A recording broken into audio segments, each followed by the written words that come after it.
Assalamualaikum warahmatullahi wabarakatuh. Di sini saya akan membagikan cara mengerjakan soal yang ada di modul 9. Jadi soal yang nomor 1 itu disuruh menentukan nilai fungsi dari fungsi dua variabel berikut ketika nilai x dan y-nya itu diketahui. Jadi untuk nomor 1 yang A itu fx, y-nya x kuadrat minus 3y.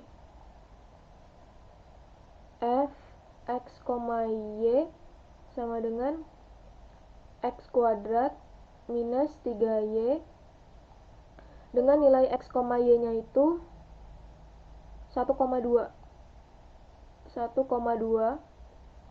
Maka kita dapatkan nilai f1,2 itu akan sama dengan 1 kuadrat minus 3 dikali 2. Berarti kita punya 1 minus 6 sama dengan minus 5. Lalu untuk yang B masih sama, kita punya nilai fx, y itu sin x ditambah 2y. Berarti sin x ditambah 2y dengan nilai x, y-nya itu pi, minus 1. Pi, minus 1. Berarti kita punya f pi, minus 1 itu akan sama dengan sin pi ditambah 2 dikali minus 1. Sin pi kan 0, berarti kita hanya punya nilai minus 2. Kemudian untuk yang C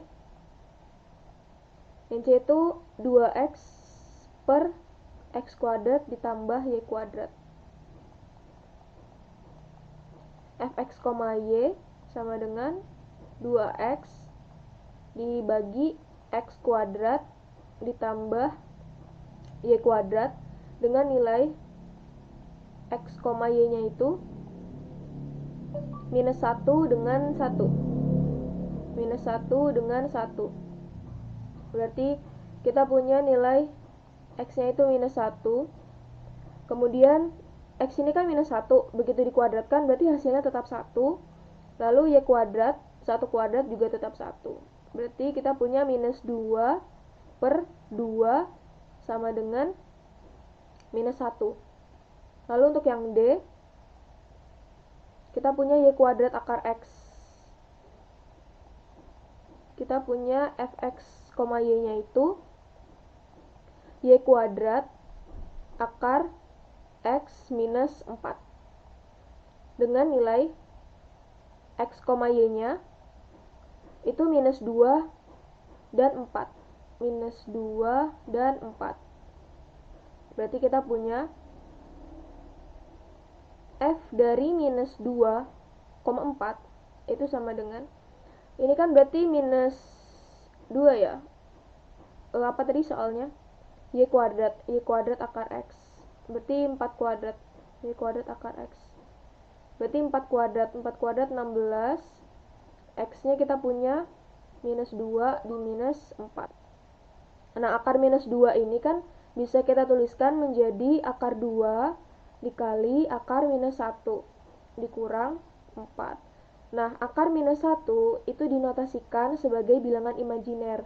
Jadi 16 akar 2 I dikurang 4.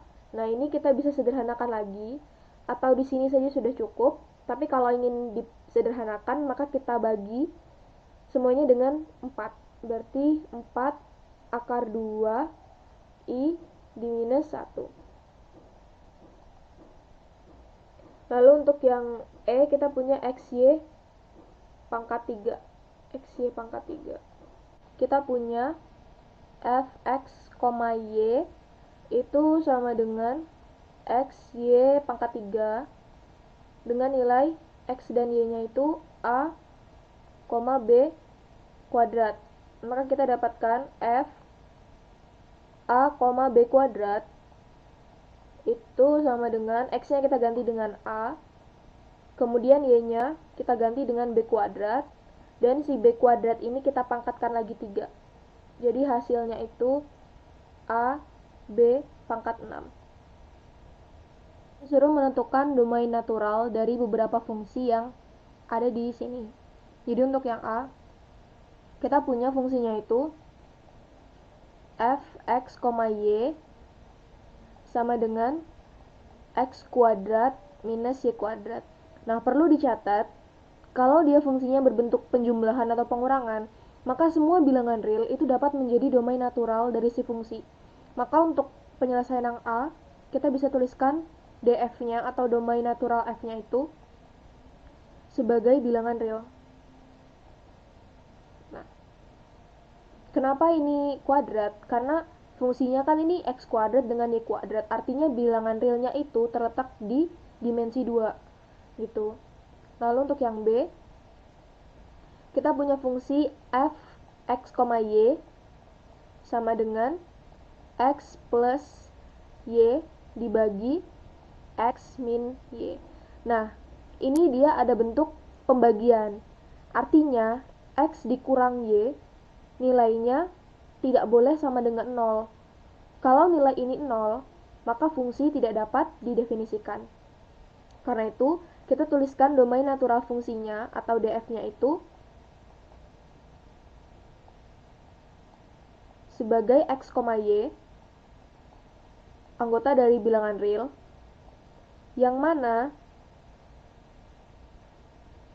nilai ini x tidak sama dengan y. Kalau misal x dan y ini nilainya sama, misalnya 2, berarti kan 2 dikurang 2 itu hasilnya 0 dan menyebabkan fungsi tidak terdefinisi. Maka domain naturalnya itu x, y anggota dari bilangan real, namun x tidak sama dengan y. Lalu untuk yang C, kita punya fungsi f(x, y) sama dengan akar dari 9 minus x kuadrat minus y kuadrat. Nah, kalau kita punya bentuk akar, yang ada di dalam akar ini nilainya harus lebih dari sama dengan 0. Jadi 9 minus x kuadrat minus y kuadrat itu harus lebih besar dari sama dengan 0. Kalau dia kurang dari 0, katakanlah minus 1, maka hasilnya itu akan menjadi imajiner. Sedangkan definisi dari domain itu kan dia akan terletak di daerah atau wilayah bilangan real. Nah, jadi ini kita pindah ruaskan. Berarti x kuadrat minus x kuadrat dikurang y kuadrat itu lebih dari sama dengan minus 9. Nah, ini kedua ruasnya kita kalikan dengan negatif, maka tandanya akan berubah. Berarti x kuadrat tambah y kuadrat itu akan menjadi kurang dari sama dengan 9. Maka domain naturalnya dari si fungsi f itu kita bisa tuliskan menjadi x, y anggota dari bilangan real yang terletak dalam dimensi 2, yang mana x kuadrat tambah y kuadrat itu nilainya harus kurang dari sama dengan 9. Oke. Kemudian untuk yang D, kita punya fungsi f(x, y) sama dengan ln 2y minus x kuadrat. Nah, pada fungsi ln, nilai ln ini kan harus positif ya. Dia akan terdefinisi kalau nilai yang di dalamnya ini itu lebih besar dari sama dengan 0. Maka, kita bisa tuliskan domain natural dari fungsi itu sebagai x, y anggota dari bilangan real di dimensi 2, yang mana 2y minus x kuadrat itu harus lebih besar dari sama dengan 0. Oke. Kemudian untuk yang E, Yang kita punya fx, y sama dengan berapa? exp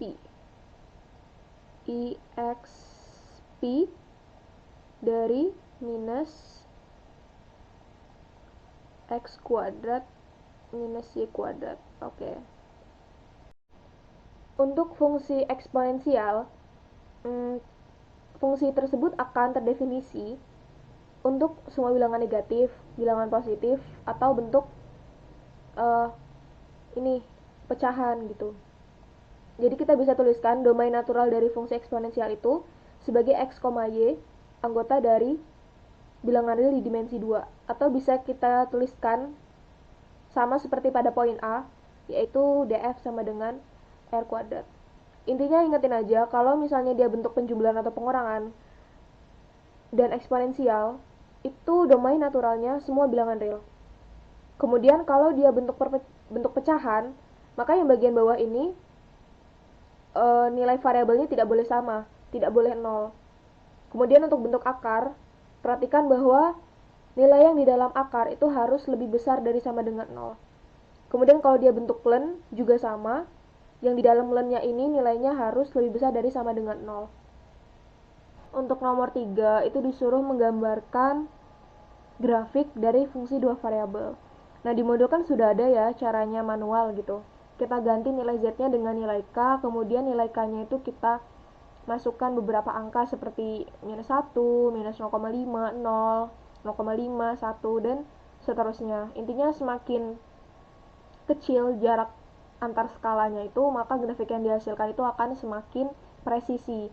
Nah, dalam video ini saya akan mencoba menunjukkan contoh aplikasi yang bisa digunakan untuk meng-cross-check apakah grafik yang kita gambar itu benar atau tidak gitu.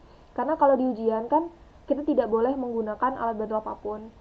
Jadi seperti GeoGebra dan MATLAB ini hanya digunakan untuk meng-cross-check saja. Kalau di MATLAB itu dia lebih ke programming gitu. Kita memprogram sesuatu baru muncul grafiknya. Tapi kalau di GeoGebra itu kita tinggal masukkan saja fungsinya. Misalkan yang A itu kan fx, y minus 2 plus x kuadrat plus y kuadrat. Nah, kita masukin fx y-nya itu sebagai z, kemudian fungsinya sama, dan didapatkan tuh grafiknya seperti ini. Nah, kalau kita lihat dari atas, tuh sebenarnya kalau si z ini kita reduksi dan hanya tersisa komponen x dan y, maka bentuknya itu sebenarnya lingkaran. Nah, dengan nilai k yang berbeda-beda, lingkarannya tuh akan berbeda juga. Pertama dari lingkaran yang paling kecil, kemudian lingkaran yang lebih besar lagi, lingkaran yang lebih besar lagi, sampai lingkaran yang paling besar. Setelah itu kita tarik garis ke atas. Nah, didapatkan bentuk kurvanya itu seperti ini, kurva 3 dimensinya. Nah, begitu juga untuk yang B. Yang B kan berarti y kuadrat minus x kuadrat. Y kuadrat z, mana ininya? Kita input baru aja.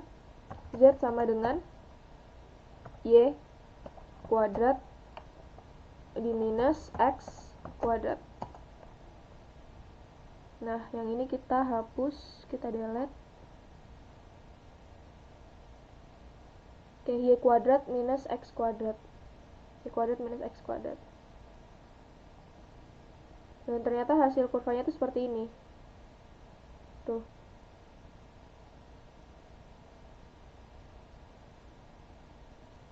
Jadi kalau digambarkan ke dalam bidang kertas atau kartesian itu memang agak sulit ya bentuk 3 dimensi ini. Makanya kita sebetulnya perlu bantuan aplikasi untuk meng-cross-check bentuknya itu seperti apa gitu sebenarnya. Nah, lalu kita coba untuk yang C. Yang C berarti akar ya.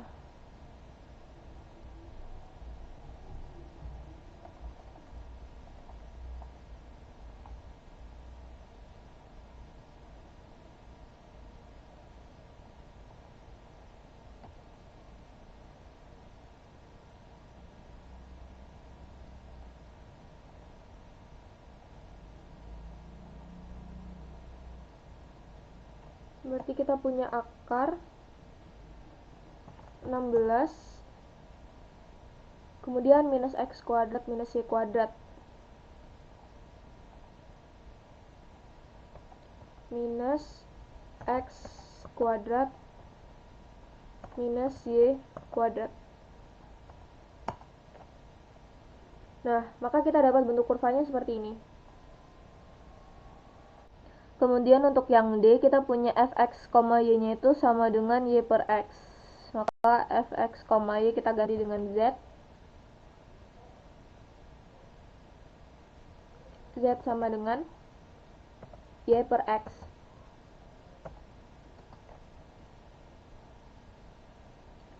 Kita enter.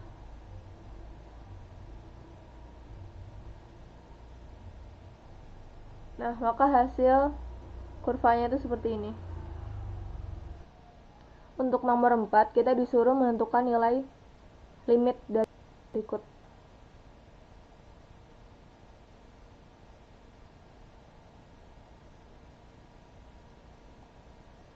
Oke, langsung kita kerjakan yang A. Jadi kita punya limit x, y mendekati minus 1,1 dari fungsi 2xy minus 3x kuadrat. Kita tuliskan ulang. Berarti limit x, y mendekati minus 1,1 dari fungsi 2xy minus 3x kuadrat. Nah, ini tinggal kita masukkan saja nilai x-nya dengan minus 1 dan y-nya dengan 1.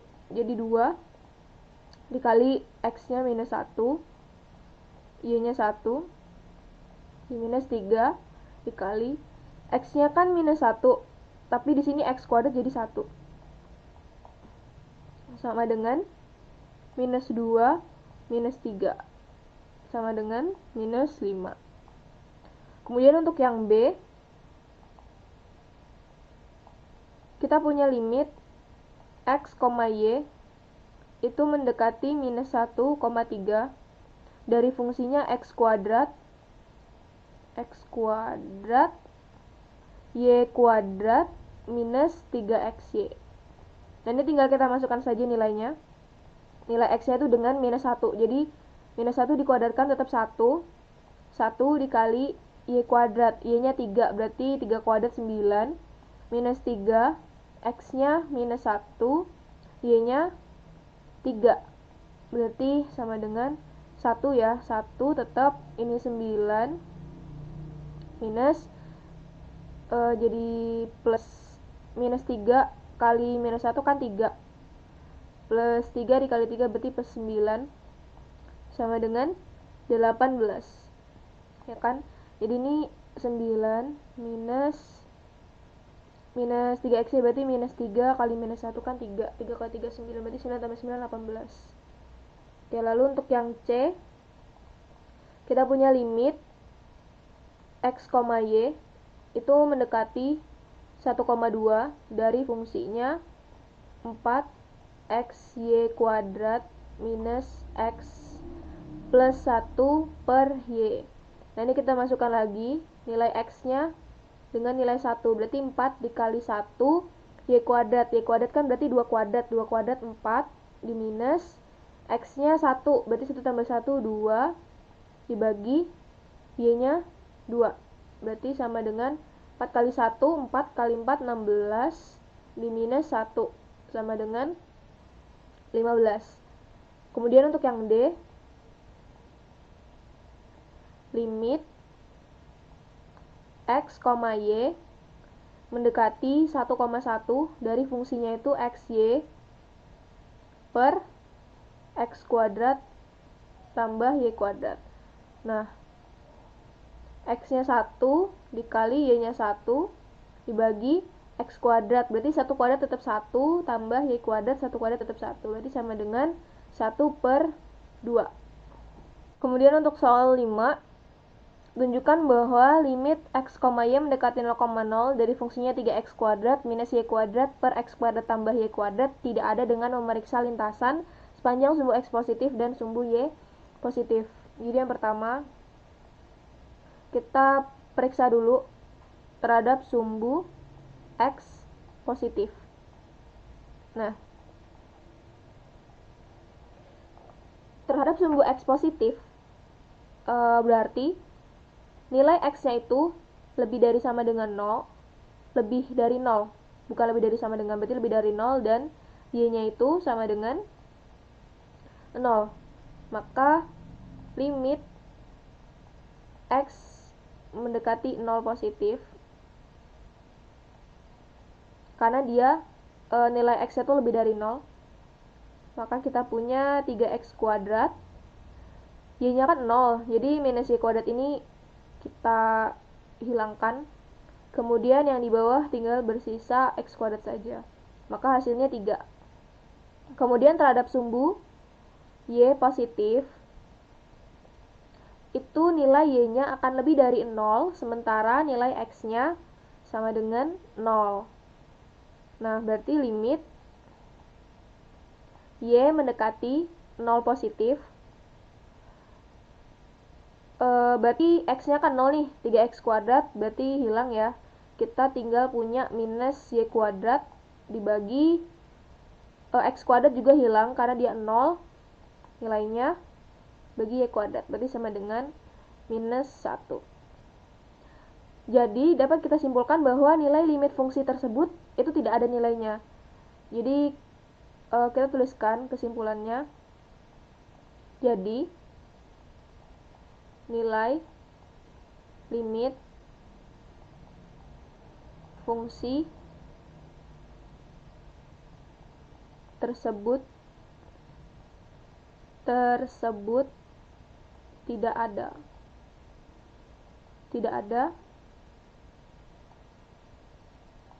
karena perbedaan nilai.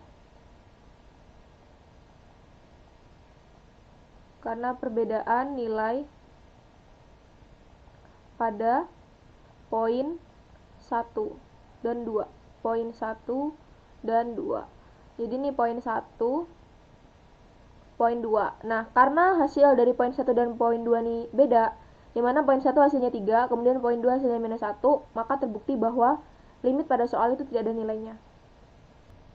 Untuk soal nomor 6, periksalah limit X, Y mendekati 0,0 dari fungsi 3XY per X kuadrat plus Y pangkat 3 pada lintasan yang mempunyai bentuk Y sama dengan MX dan M tidak sama dengan 0.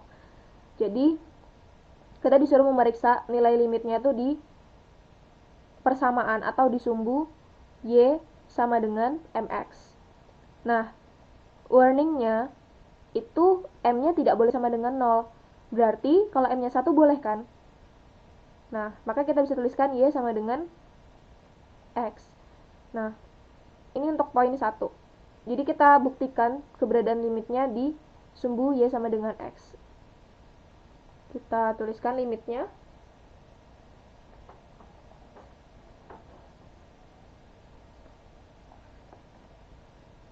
Limitnya berarti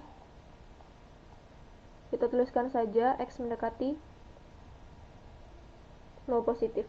Berarti kan nilai Y-nya itu akan sama dengan X. Berarti 3XY itu sama dengan 3X kuadrat dibagi, nah ini X kuadrat tambah ini X pangkat 3. X kuadrat tambah X pangkat 3. Berarti ini kita bisa sederhanakan 3X kuadrat dibagi X kuadrat dalam kurung 1 plus X, ya kan? Maka hasilnya itu 3 per 1 plus X. Nah, tapi tidak cukup sampai di sini, kita harus butuh parameter lagi. Katakanlah kita punya parameter terhadap sumbu X positif. Terhadap sumbu X positif, artinya X-nya ini lebih dari 0 dan Y-nya sama dengan 0. Maka kita punya limit X mendekati 0 positif dari X-nya kan ada nilainya, berarti 3X. Sementara Y-nya ini 0, maka yang di atas itu hasilnya 0. Kemudian X kuadrat. Nah, ini kan hasilnya juga 0. Kemudian kita punya parameter lain. Parameter lainnya yaitu sumbu Y positif. Nah, sumbu Y positif ini artinya dia sumbu Y-nya lebih dari 0, namun X-nya ini sama dengan 0. Jadi kita punya nilai limitnya, limit Y mendekati 0 positifnya itu, yang bagian atas kan 3X-Y nih, X-nya 0, jadi tetap 0 ya, tetap 0 dibagi Y pangkat 3. Nah, ini hasilnya 0. Terdapat perbedaan nilai antara poin 1, poin 2, poin 3, yang mana poin 1 itu nilainya 3 per 1 plus X, sementara poin 2 nilainya 0, dan poin 3 itu nilainya 0. Jadi dari sini dapat disimpulkan bahwa limit pada soal itu nilainya tidak ada. Karena tiga parameter ini nilainya berbeda-beda. Nah, perlu di warning atau di notice, kalau dia ada bentuk perkalian, artinya dia tidak cukup hanya menggunakan parameter sumbu X positif atau sumbu Y positif saja. Tetapi kalau dia hanya bentuk penjumlahan, seperti soal sebelumnya, bagian atasnya penjumlahan, bawahnya juga penjumlahan, itu bisa langsung menggunakan parameter sumbu X positif atau Y positif saja. Tetapi kalau salah satunya ada bentuk perkalian seperti ini, 3XY atau 2XY dan lain sebagainya, itu kita harus menggunakan parameter tambahan lain. Seperti itu. Nomor 7, kita disuruh membuktikan bahwa fungsi fx, y ini tidak kontinu di titik 0,0. Jadi yang pertama itu kita harus cari nilai limitnya dulu.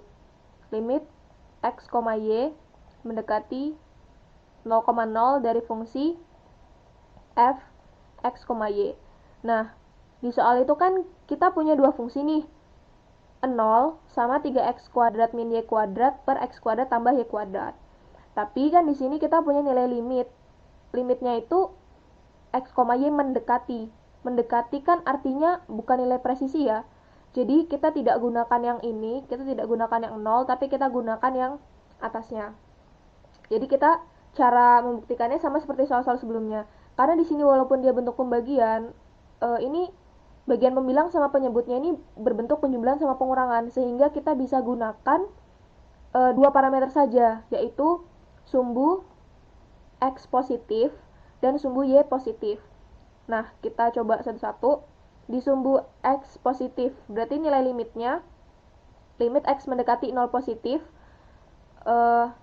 Kalau di sumbu X positif, artinya kan X-nya itu bernilai positif atau lebih dari 0, dan Y-nya sama dengan 0.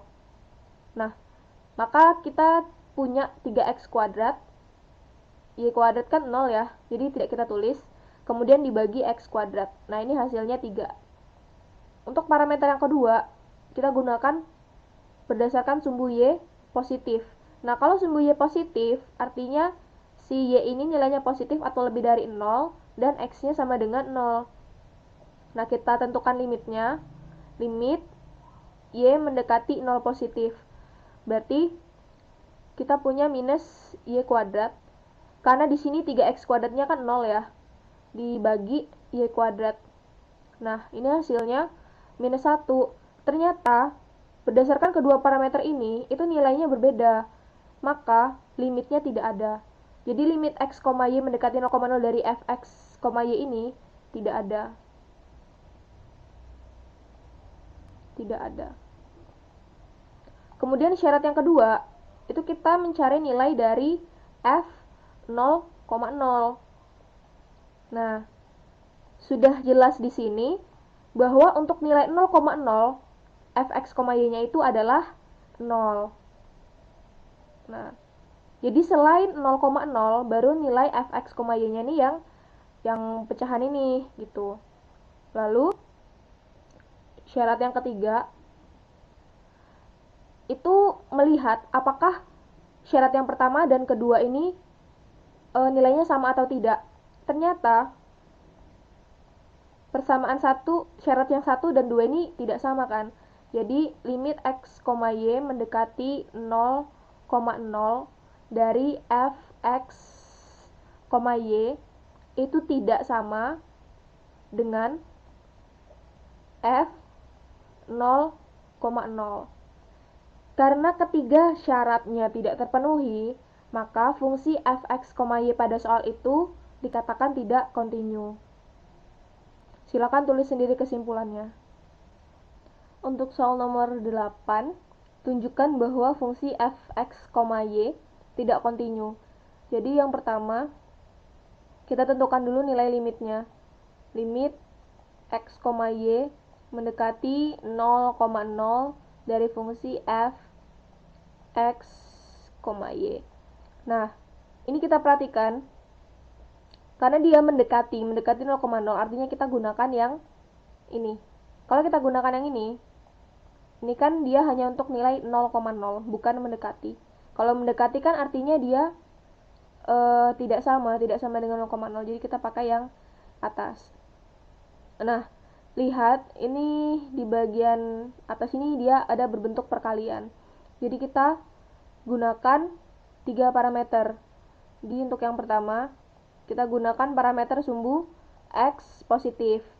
Nah, sumbu x positif ini kan berarti jadinya limit x mendekati 0 positif dari 0 ya. Karena kalau x positif ini kan dia x-nya lebih dari 0, kemudian y-nya sama dengan 0. Sedangkan di sini 3xy dan y-nya tuh 0, berarti 0. Kemudian yang di bawah x kuadrat ini sama dengan 0. Kemudian di sumbu y positif. Sumbu y positif ini berarti y-nya lebih dari 0 dan x-nya sama dengan 0. Maka kita dapatkan nilai limit y mendekati 0 positif itu tetap 0, karena 3 dikali x-nya 0 dikali y 0, kemudian bawahnya y kuadrat, y pangkat 3, berarti sama dengan 0. Kemudian berdasarkan garis y sama dengan x. Nah, garis y sama dengan x ini kita bisa tentukan limitnya. Limitnya itu berarti 3x, karena y-nya sama dengan x berarti 3x kuadrat dibagi x kuadrat tambah x pangkat 3 sama dengan 3x kuadrat dibagi x kuadrat dalam kurung 1 ditambah x. Nah, maka hasilnya 3 per 1 tambah x. Nah, karena ketiga parameter ini nilainya tidak sama, maka nilai limit x, y mendekati 0,0 dari fxy itu tidak ada nilainya. Tidak ada. Kemudian, syarat yang kedua, kita cari nilai f 0,0. Nah, berdasarkan definisi soal, ketika berada di titik 0,0, tepat di titik 0,0, maka nilai fx, y-nya itu akan bernilai 0. Kemudian syarat yang ketiga, itu kita menyamakan syarat 1 dan syarat 2. Apakah sama atau tidak. Nah, jadi dari sini kita dapatkan limit x, y mendekati 0,0 dari f x, y itu nilainya tidak sama dengan f 0,0, karena nilai limitnya itu tidak ada, sedangkan nilai f 0,0 nya itu sama dengan 0. Maka persyaratan 1 itu tidak sama dengan persyaratan yang kedua. Sehingga karena tidak memenuhi persyaratan, maka fungsi pada soal itu tidak kontinu di titik 0,0. Silahkan tulis kesimpulannya sendiri. Sekian video dari saya akhiri. Wassalamualaikum warahmatullahi wabarakatuh.